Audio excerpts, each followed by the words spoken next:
Assalamualaikum warahmatullahi wabarakatuh. Perkenalkan, nama saya Nurul Fuadah, NIM 194011102 dari kelas C4 BKI.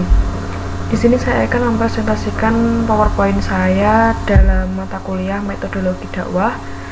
Judul saya yaitu prinsip-prinsip dasar dan sumber-sumber metodologi dakwah. Apa sih yang dimaksud dengan prinsip? Prinsip yaitu merupakan kebenaran atau dasar yang menjadi landasan atau pokok berpikir, bertindak, dan sebagainya. Lalu apa saja prinsip dari metodologi dakwah tersebut? Yang pertama yaitu prinsip menyejukkan. Maksud dari prinsip menyejukkan itu apa? Prinsip menyejukkan ini mulai dari perkataan atau kalimat yang digunakan, metode dan materi yang disampaikan. Seperti yang ada dalam Quran surat Al-Fussilat ini. Dalam surat ini ada seorang ulama termasyhur di Mesir pada zamannya. Saat beliau menafsirkan ayat ini, beliau berkata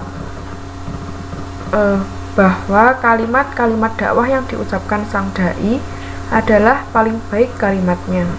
Ia berada pada barisan pertama di antara kalimat-kalimat yang baik yang mendaki ke langit. Berdakwah bukan perkara yang mudah.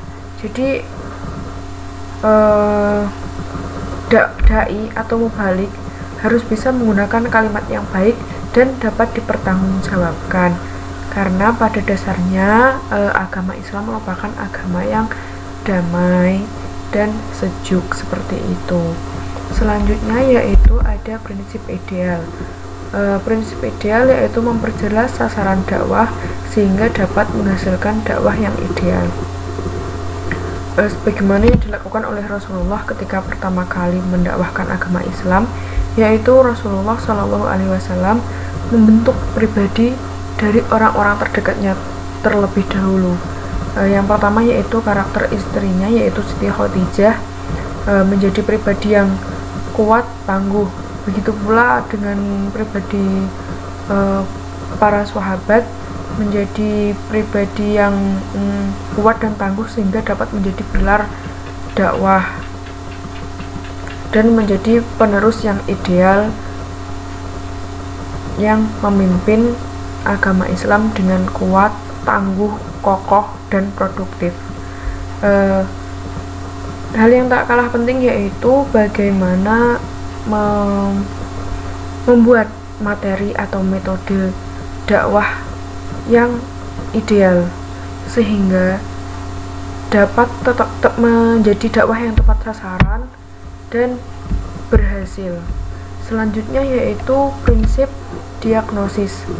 Menurut Kamus Besar Bahasa Indonesia, diagnosis yaitu memeriksa pada suatu hal. Di sini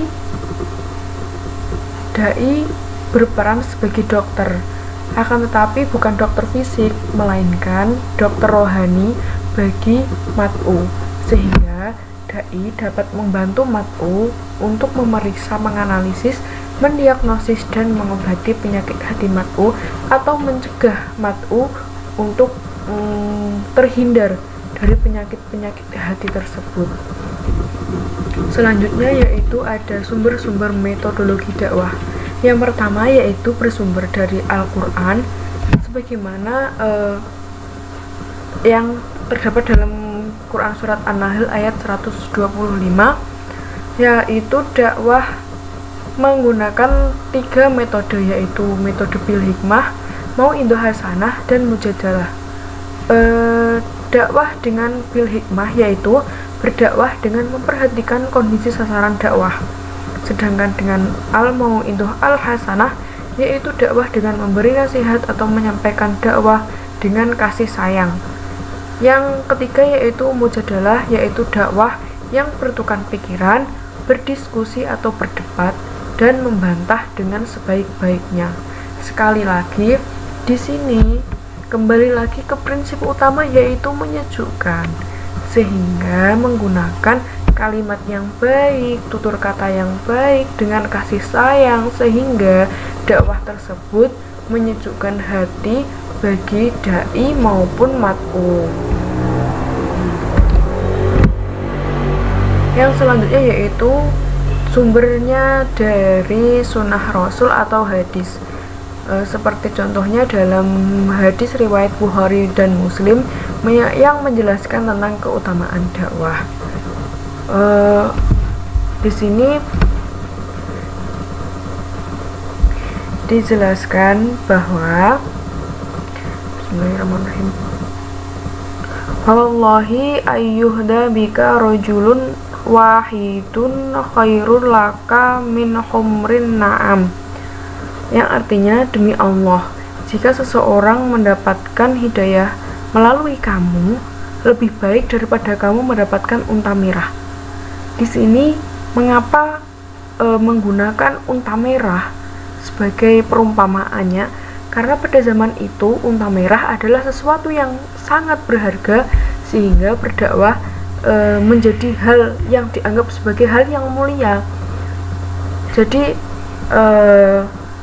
ketika kamu berdakwah, menyerukan dakwah, lalu ada orang yang mendapatkan hidayah dari dakwah kamu itu, maka kamu mendapatkan lebih dari unta merah yang berharga itu.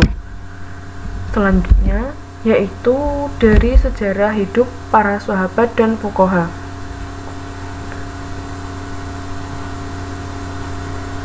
Kembali lagi, bagaimana Rasulullah membentuk karakter ideal dari para sahabat ini sehingga menjadi pemimpin yang tangguh dan kuat. Sahabat ini memiliki banyak sekali metode dakwah dan mempunyai ciri khas tersendiri, seperti Umar bin Khattab yang dijuluki singa padang pasir karena keberaniannya yang membuat musuh tidak berkutik kekuatan, kepribadiannya yang tegas, berani, dan kegarangannya menjadi salah satu senjata andalan dalam perjalanan dakwah Rasulullah pada zaman itu.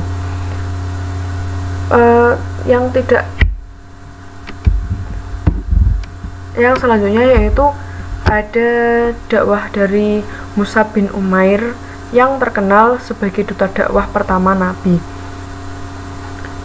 Mus'ab bin Umair ini adalah seorang pemuda yang tampan dari Quraisy. Beliau ini anak orang kaya, sehingga terbiasa hidup bergelimangan harta dari harta kedua orang tuanya. Akan tetapi pada masa remajanya beliau memilih untuk meninggalkan keluarganya untuk ikut berdakwah di jalan Allah. Beliau ini terkenal dengan kepiawaiannya dalam berdiplomat dan mempengaruhi banyak orang.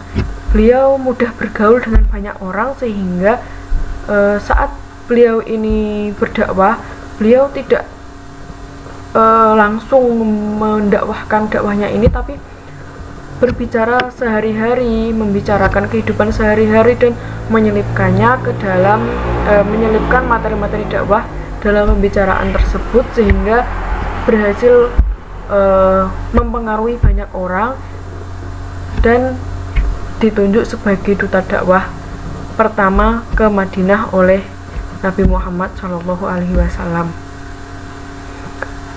Yang selanjutnya yaitu pengalaman atau experience. Kenapa pengalaman? Kenapa experience is the best teacher? Karena dari pengalaman kita dapat belajar banyak sekali. Ya, pengalaman ini adalah sesuatu yang pernah dialami, dirasa, ditanggung, dan sebagainya. Dalam pengalaman kita dapat belajar banyak hal, bukan hanya dari pengalaman yang buruk saja, akan tetapi juga dari pengalaman yang baik. Dari pengalaman buruk kita dapat belajar mencari cara yang lebih baik, mencari metode yang lebih baik agar memperbaiki kesalahan kita, sehingga menjadikan langkah kita ke depannya menjadi lebih baik.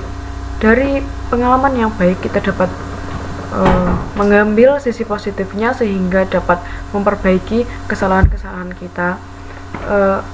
Pengalaman tidak hanya dari apa yang kita lakukan, apa yang dari sesuatu yang dilakukan saja, akan tetapi dari melihat, dari membaca, dari menonton, itu dapat memberikan pengalaman terhadap kita. Contohnya ketika saya membaca sebuah jurnal, di situ